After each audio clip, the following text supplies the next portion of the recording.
Welcome to the Fibromyalgia Podcast. I'm Tami Stackelhaus, fibromyalgia coach, author, and founder of the International Fibromyalgia Coaching Institute.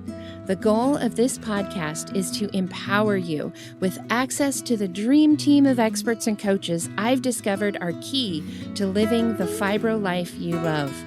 From the comfort of your own home, and maybe even your pajamas, I'll help you take back control of your life and health. To help out with FibroFog, I always include full show notes and additional resources at fibromyalgiapodcast.com. You're listening to the Fibromyalgia Podcast with Tami Stackelhaus, episode 50. Welcome to the Fibromyalgia Podcast. I'm your coach, Tami Stackelhaus, and this is our next Ask the Coach. Before we get to today's question, I want to give you a heads up about our next episode. I have invited Jody Taub to come and speak with us about coping. Jody is a licensed clinical social worker, and she'll share on our next episode, but she has her own story about dealing with isolation, particularly during COVID. And she is going to be speaking to us from her personal experience and her professional experience. We're also going to be talking about how to deal with the loss of what we would normally be doing during the holiday season that we're not going to get to do this year. So I hope that you will make a note and be sure to tune in for episode 51 as I talk with Jody about coping. Now for this week's listener shout out, which also happens to be the question that I'm going to be talking about on today's Ask the Coach. This was sent in by email from a listener in Canada who says, I'm 25 and was just diagnosed with fibromyalgia 2 weeks ago. So I've really just been researching and trying to come up with a plan. I came across your podcast a week ago and have been loving it. 3 exclamation points. She says so many great resources and it's so relatable. The biggest obstacle for me is trying to decide if I go against my belief and try the pharmaceuticals being recommended. One doctor recommended Cymbalta, another recommended Lyrica. I love, first of all, that you are getting the help that you need, the research that you need to hopefully come up with a plan on how you want to manage your fibromyalgia. So thank you so much, and I'm so thrilled that this has been helpful for you. I love the question too, because it's something that I run across with almost all of my clients. There comes a point where we have to decide whether or not we want to take medication to help manage our fibromyalgia. And there's a lot of pieces to that puzzle. So I'm not going to give you a clear-cut answer on this episode because I believe that answer is different for everyone, depending on what other conditions you might have, what other things are going on in your life. So here's my official disclaimer. The information you are about to be hearing on this podcast should not be considered medical advice per se. This is not intended to replace you consulting with your doctor or pharmacist or other healthcare provider. What I'm going to give you in this episode is some general information and some questions that you can ask yourself and ask your providers to help you come up with the right answer for you. And again, this is not meant to be anything other than general information because, of course, I don't know your specific situation. This is one of the things that we do talk and work through with our clients. And again, we're not medical professionals, but we can help educate you. We can help ask you the right questions to help you find your right answers. And so working with a coach can sometimes be really helpful in sorting through tough questions like this. So again, today's going to be general, but if you want to get more specific, absolutely let us know, and we can always schedule a consultation for you with me or with one of my coaches. So, should you take medication? There are There are a lot of factors that go into that question. And I can tell from the listener who sent this in that she's got a lot of her own personal beliefs about this.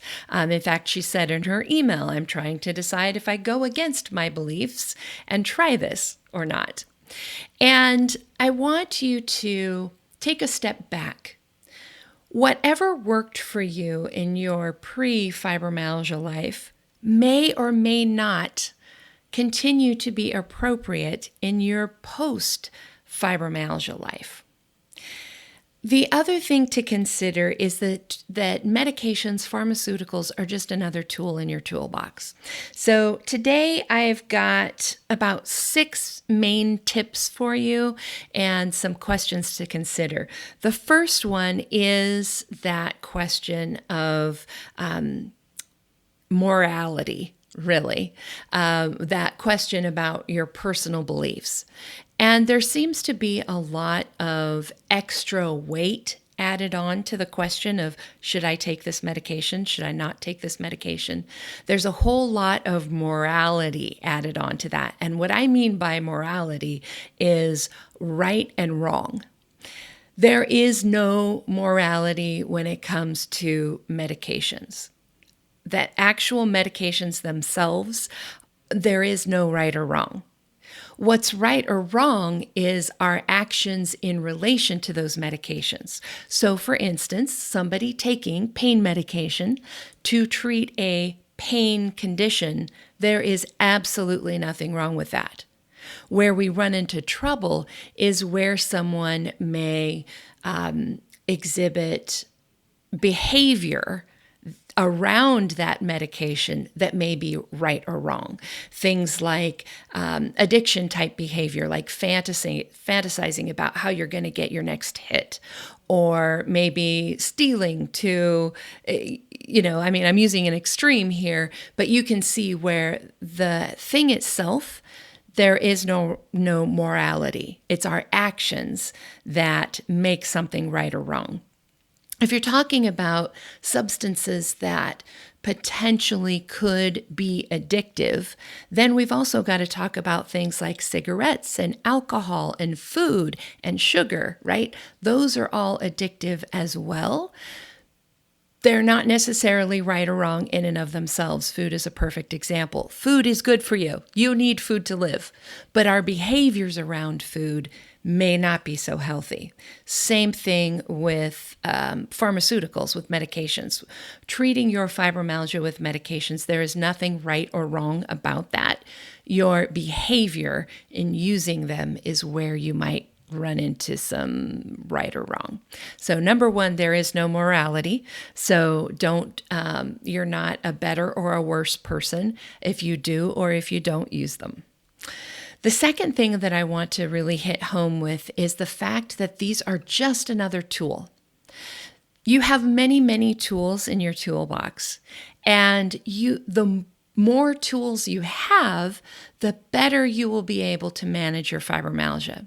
So if you think of a carpenter building something with wood, he's got a lot of different tools at his disposal, right? He's got saws, he's got sandpaper, he's got all kinds of things, right? And the more options he has, the better product he can make. Same thing with you. The more tools that you have at your disposal for managing your fibromyalgia, the better you will do. And these tools are going to look like a whole lot of different things.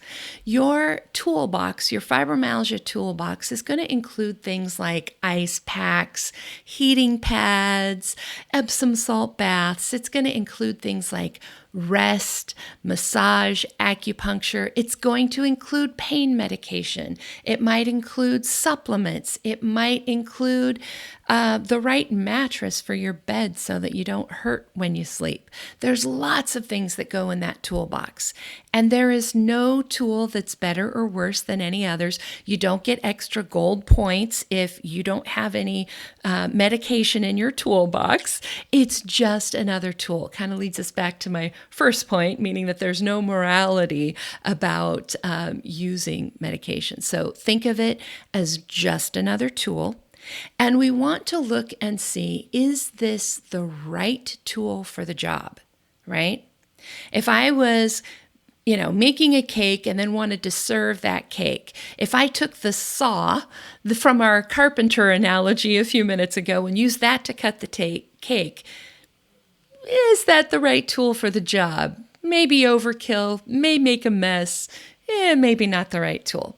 So we want to make sure we're using the right tool for the job. And sometimes medication is the right tool for the job. So again, it's just a tool. There's no morality. We want to choose the right tool for the job. Another thing to remember about using medication is that our goal is not to be on this forever. So if your doctor is prescribing something and they are prescribing it with the idea that this is going to be what you're on for the rest of your life, I would be having some serious conversations. That is not the goal. The goal is to use that medication for a season to get things under control, to get things managed. And for some people, yes, that's just part of what you need for the rest of your life. For some people, no, it's just a season. I'll use my own personal example here. I have been diagnosed with depression years and years ago, before I was ever diagnosed with fibromyalgia. I am on a medication to manage my depression. I have many times in my life gone off of that medication, tried to manage things naturally. My body just does not make what it needs to make. And I need to be on it. I may be one of those people that just needs to be on medication for my depression for the rest of my life. Might just be the way it is. It might also be like, another example might be diabetes, right? If you are a type 1 diabetic, your body does not make insulin. You have to use insulin for the rest of your life. Your body doesn't make it. You have to inject it. That's just the only way around it. If you're somebody who has had your thyroid removed, you're going to have to take thyroid medication. There may be similar types of things with your fibromyalgia where your body isn't making or doing something properly that a medication or a supplement helps to compensate for. Now, in that example that I used about a type 1 diabetic, there is another type of diabetes, right? Type 2 diabetics that can be managed with diet and other lifestyle changes. That may be you, or you may be the person who is always going to need insulin. So we don't necessarily know that going in, but I wouldn't automatically assume that this is something you're on for the rest of your life. Most of these medications I have been on at one point or another and am no longer on them. As my fibromyalgia got managed, I was able to discontinue the medications. I've had several clients who've also been able to discontinue medications. Which brings me to my fourth point, which is sometimes you have to take medication now so that you cannot take medication later. Now, what does that mean? What I mean by that is there may be things that you need to do right now to help get your fibromyalgia under control, to teach your body how to not be in pain, to correct some things that might be going wrong. And once that gets corrected and stabilized and your body knows how to process sensation in a way that is not automatically pain, you may be able to discontinue some of those medications. I can tell you 100% for sure in my own story, if I had not taken medication, I would not now be in remission. It was the medication that helped lead me to that path. So sometimes we have to take medication now so that we will not have to take medication later. All right, number 5. This one, I totally give all the credit to my husband, Scott. One day we were discussing my migraines, actually. My fibromyalgia was pretty well managed at that point, but I was still struggling with medication or migraines and taking the medication for it. He was looking at my pain log, the one I fill out for my neurologist, and he's like, I notice here that when you had a migraine and you took this medication, it got better. Why don't you do that every time? And I, of course, gave him all my reasons. And he said this very wise thing that I have been quoting for years ever since. He said, the goal is to feel better. The goal is not to not take medication. And I realized when he said that to me, that there was a part of me that was thinking I would get extra gold stars if I could get through the day without using my medication. And that's just not true. There's nobody out there handing around extra gold stars, right? You don't have a better life if you're suffering because you didn't take medication, right?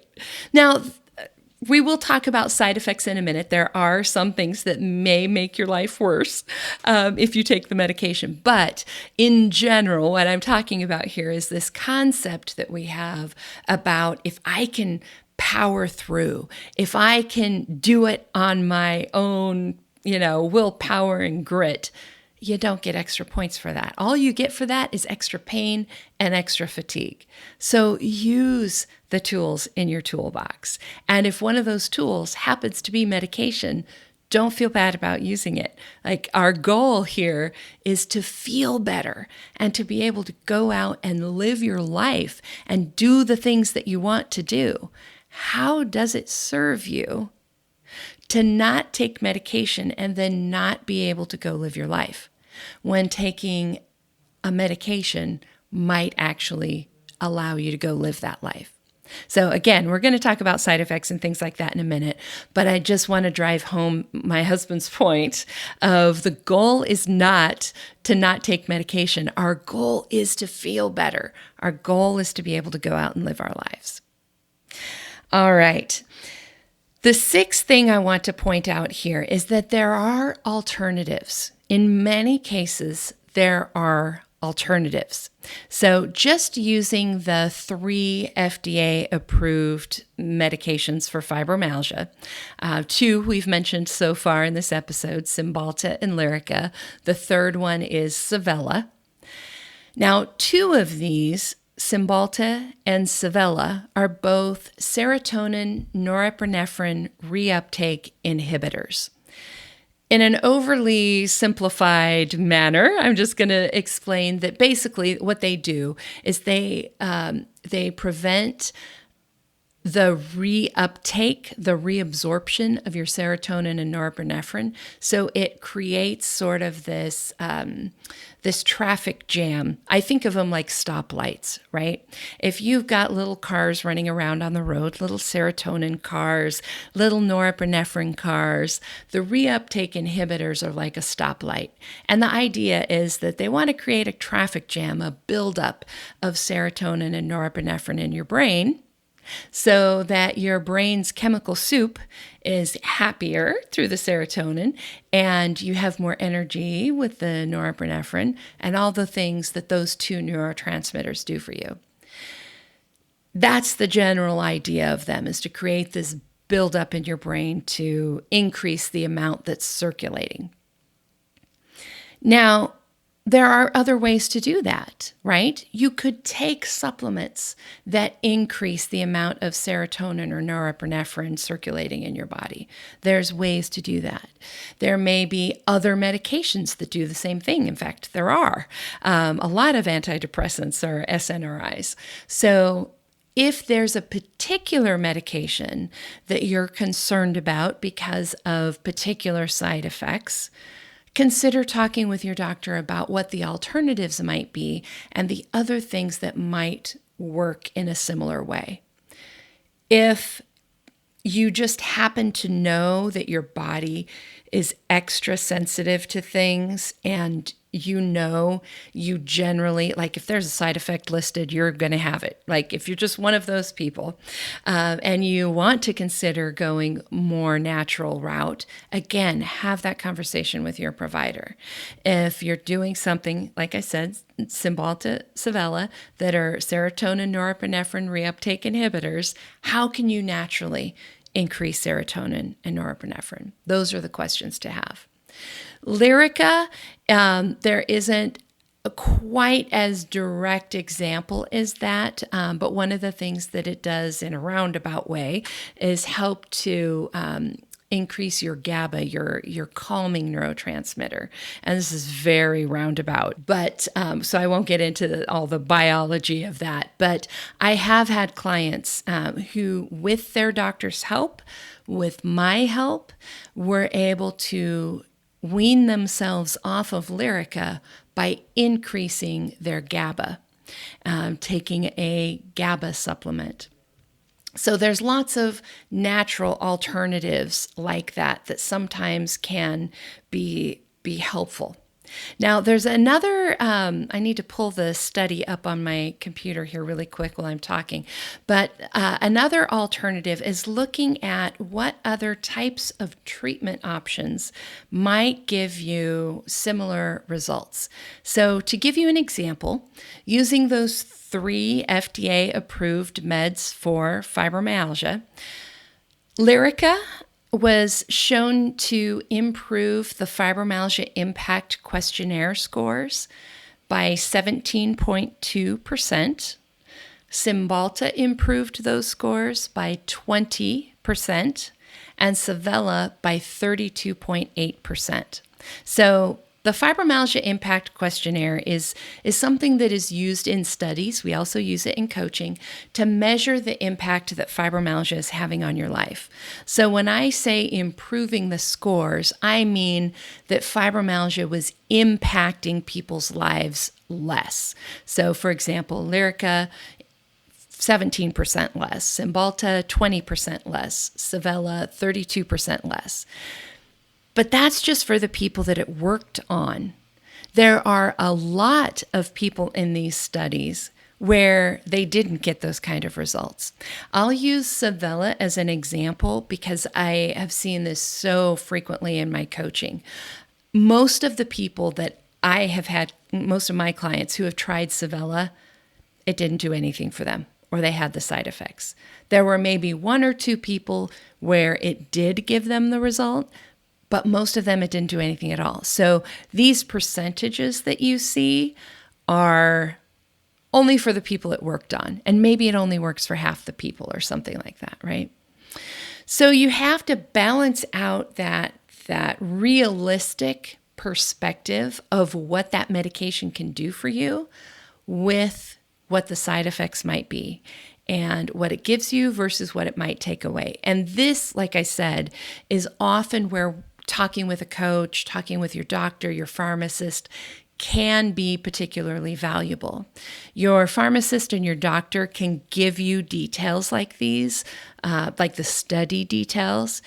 As a coach, what I'm going to do is really, yes, I'm going to educate you on these numbers, but I'm also going to ask you questions like, are you somebody who typically has side effects for medications? Do you typically respond well to medications?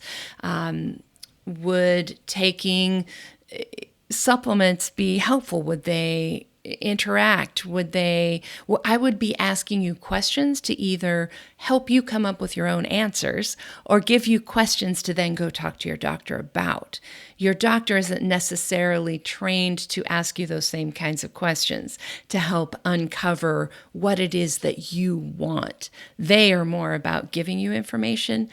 Coaches are more about helping you uncover what's already within you.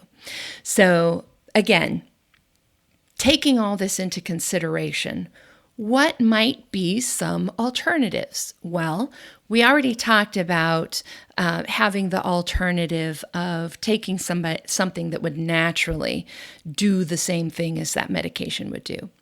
But there are also other alternatives like complete substitutes, other types of treatment.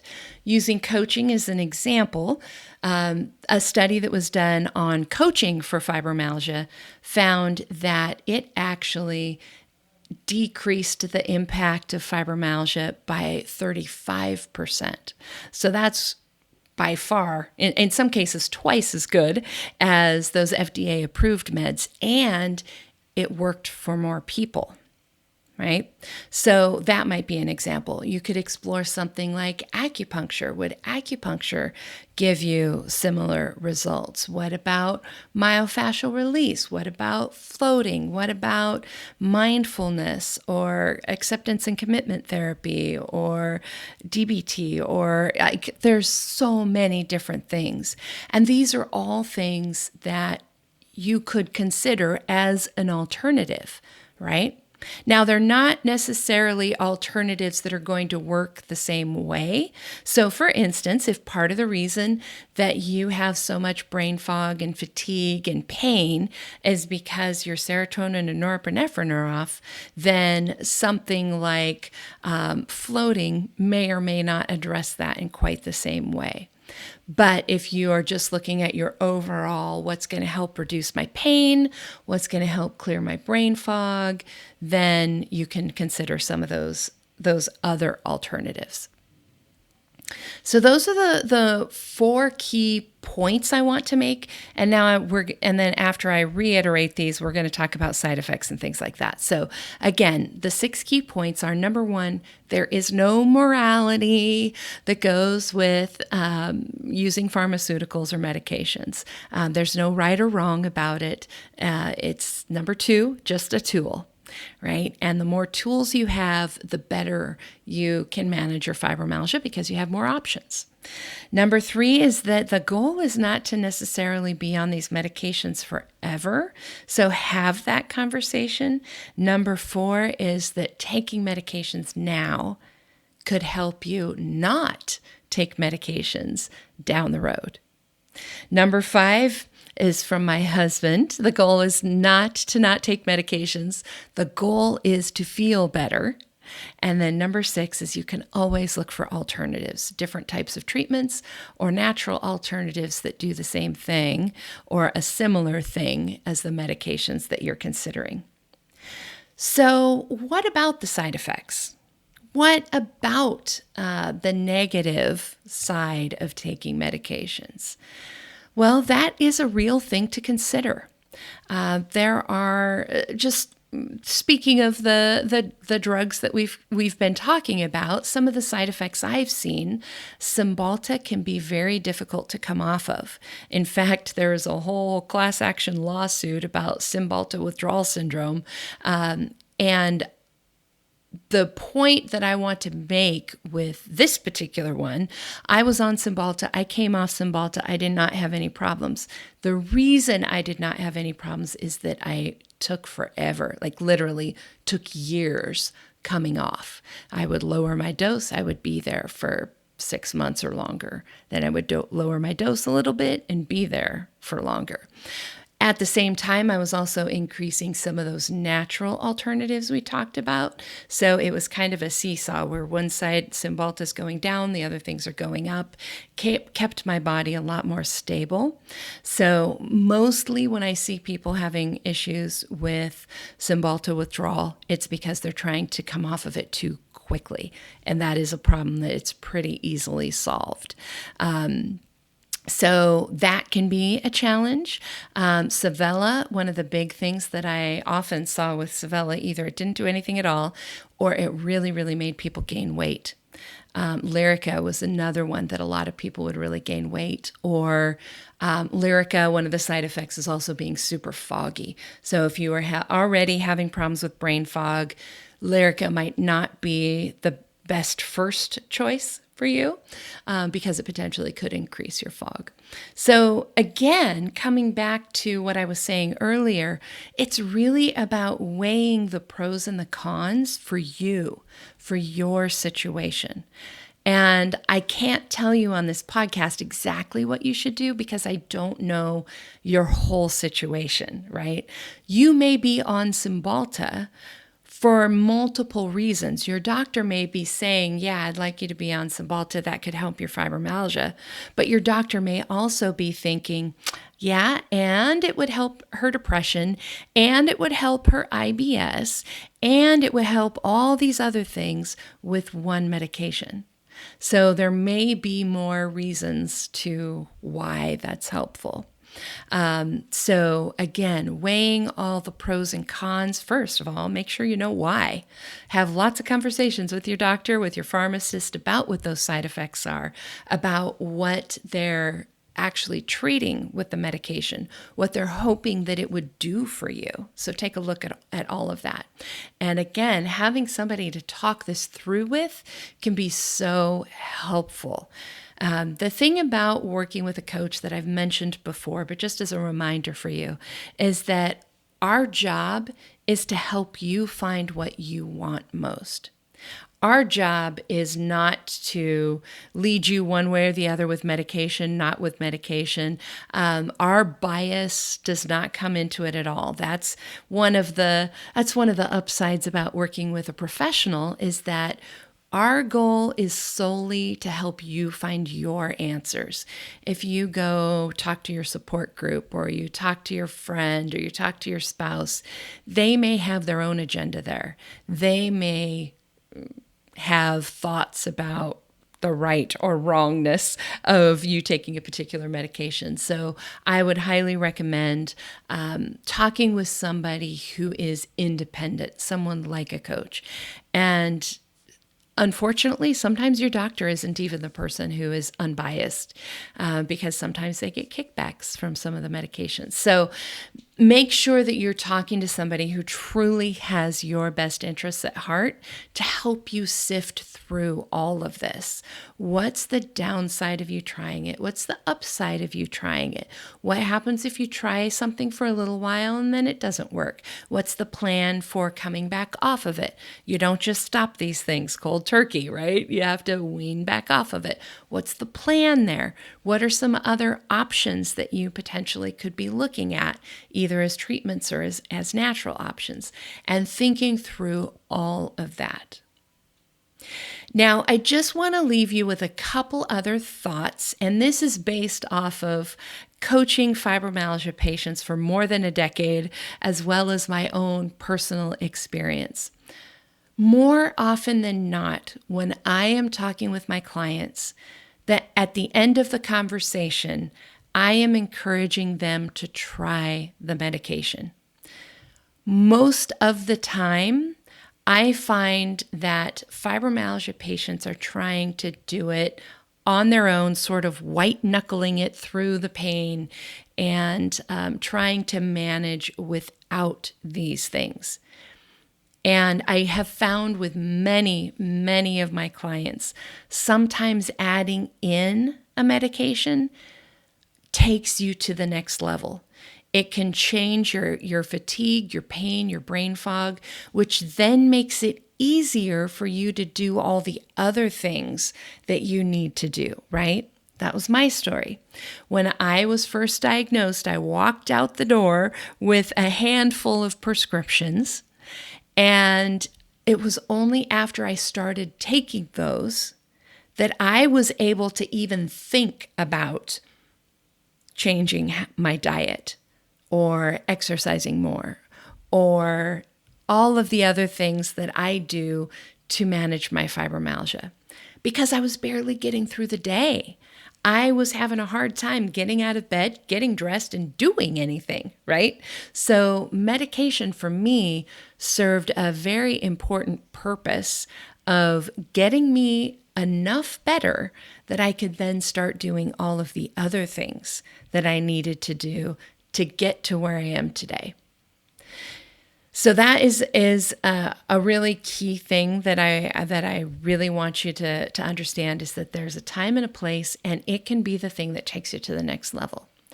The other thing that I want to say about this is that consistency is everything. If you are going to try a medication, make sure you try it properly. If you're going to try, for instance, taking Cymbalta or Savella or Lyrica or anything like that.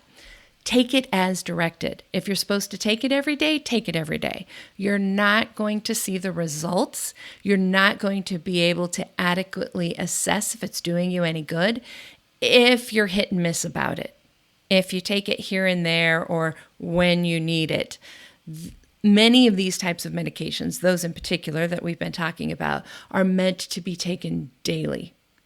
With your pain medication, if your doctor has prescribed you pain medication to take as needed, remember that our goal is to feel good, not to not take medication. And so sometimes that means taking medication, your pain medication, on a regular schedule to prevent you getting in pain. Pain is sort of like a runaway train. If you let that train get away from you, it is almost impossible to get it under control again. But if you can take your medication to keep your pain managed, that's like keeping that train from getting away from you in the first place. And you'll actually have lower pain levels, more managed pain if you're taking things consistently. So if your doctor tells you, here's some tramadol, take it 3 times a day, take it 3 times a day. Don't save it up and wait until you feel bad enough, because then it's just not going to be as effective. So there's lots of depending on the medication you're taking, just make sure you follow the directions. Do what your doctor's telling you to do. Do what's on the label. And then that way you'll get the best results from it. Don't try to create your own, do things here and there and only when I hurt enough kind of a thing. We don't want to get to that point, right? Okay, so a couple other things that I want to leave you with for today. Number 1, go check out episode 43. That is the episode, What Does It Take to Get Better? There's 2 items in that episode that I really want you to pay attention to when you're thinking about this question of should I take medication or not. The first thing I want you to take a look at and really pay attention to is number 3 on the list, which is to have a beginner's mind. And what that means is to approach what you're doing fresh as a beginner. That means setting aside any biases you have, setting aside any expectations you might have, setting aside what you think you should do, or maybe what has worked for other people or hasn't worked for other people, or a bad experience somebody else had. Set all of that aside and come at it fresh. So if you're going to try something, try it fresh. The second thing I want you to pay attention to in episode 43 is item number 4, which is our priority is feeling better, which is not necessarily the same as focusing on quote unquote being healthy. And in that episode, I talk about the fact that some of the general, here's what you should do to be healthy, doesn't always work for us. And one of those things is taking medication. I specifically talk about it in that particular episode. The fact that sometimes we have to adjust what we think healthy, quote unquote, is. Another example is 10,000 steps a day. If you're somebody who's barely getting through the day, do not go out and try to do 10,000 steps. That's bad news, right? It may be good for a regularly healthy person, but it's not good for a fibro person who's barely getting through the day. So think in terms of what is going to help you feel your best. And ultimately, that will actually lead to you being your healthiest.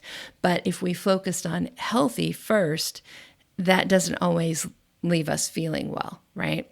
If I go out and overdo it exercising, or, some healthy, quote unquote, diets may not give your body the building blocks you need as an individual to heal your body and to feel your best. So again, focus on feeling good, and that may mean making different decisions than traditional health wisdom. Okay. Last two things I'm going to leave you with our episodes today is just some timely episodes to maybe go back and review. As far as today's listener question, should I take medication or not? Hopefully I've given you some things to listen through, given you some things to think about, maybe some different perspectives. If you want to talk through your individual situation, just go to findafibrocoach.com. We'll have a link where you can schedule a consultation with me or with one of my coaches, and we can kind of talk through this with you. You can also set up an appointment with your doctor or even go talk to your pharmacist if you're specifically concerned about things like side effects, and just start exploring that so that you can find the right answer for you. For right now, today, as you're listening to this is Thanksgiving week. So I just want to point you back to episode 24, which is our Thanksgiving episode from last year, which is all about practicing gratitude with fibromyalgia. So if you're really struggling, it's always a good place to start by going back to what you're grateful for, what is working, instead of just focusing on what's not working. So in this Thanksgiving week, I hope you go check out episode 24 for more on practicing gratitude with fibromyalgia. And if you haven't, I also recommend you check out episode 22, which is our fibromyalgia holiday survival guide from last year. Since it was recorded last year, there's some things I talk about that aren't as relevant right now this year with quarantine and things being shut down, but there's a lot of good things in there that will help you with all of the overwhelm that comes this time of year and focusing on what matters most to you. And that's always good stuff. So go check those out. We'll have links to everything I've talked about. I'll have links to some of those studies that I mentioned. I'll have links to where you can schedule a consultation. I'll have links to those episodes. So just go to today's show notes. That's fibromyalgiapodcast.com/50. You will find all of the goodies for today.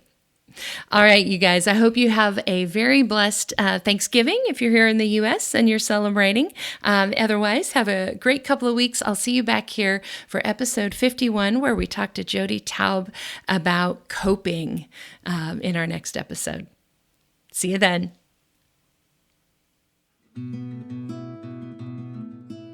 And that wraps up another episode of the Fibromyalgia Podcast.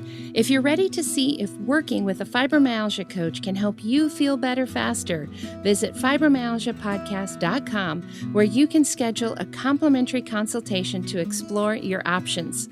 During this call, we'll discuss your fibromyalgia journey, what your needs and challenges are, and give you recommendations on how to reach your goals the quickest way possible.